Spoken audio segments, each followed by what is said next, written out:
Dampak dari sanksi WADA, berikut sanksi yang diterima Indonesia dan Thailand di final Piala AFF 2020 leg kedua.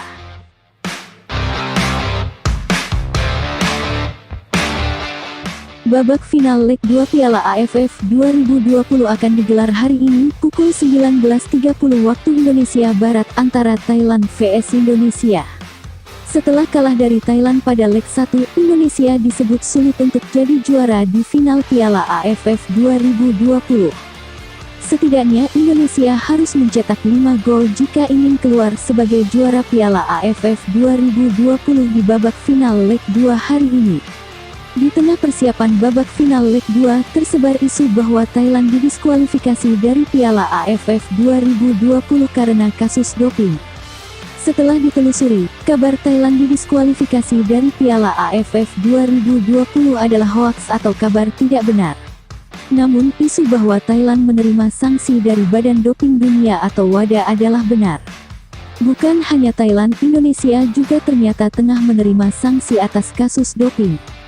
WADA memutuskan memberikan sanksi tersebut pada awal Oktober tahun 2021 lalu. Federasi Sepak Bola Thailand pun memastikan pihaknya terdampak atas sanksi yang dijatuhkan oleh WADA kepada timnya.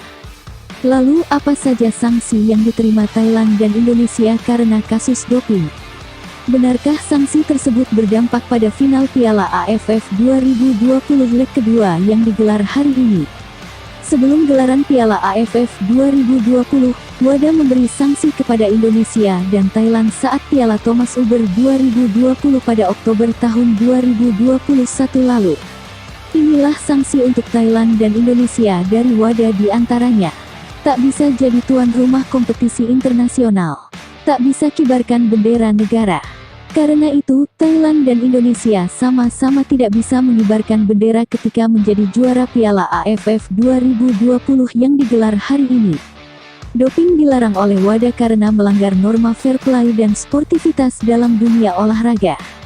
Selain itu, doping juga membahayakan keselamatan atlet karena akan menjadi kebiasaan, ketagihan dan ketergantungan obat yang dapat membahayakan jiwa. Doping juga membawa dampak yang buruk bagi kesehatan mental karena akan menimbulkan perilaku agresif dan tindak kekerasan. Demikian dampak kasus doping terhadap final Piala AFF 2020 dan sanksi yang diterima Thailand dan Indonesia.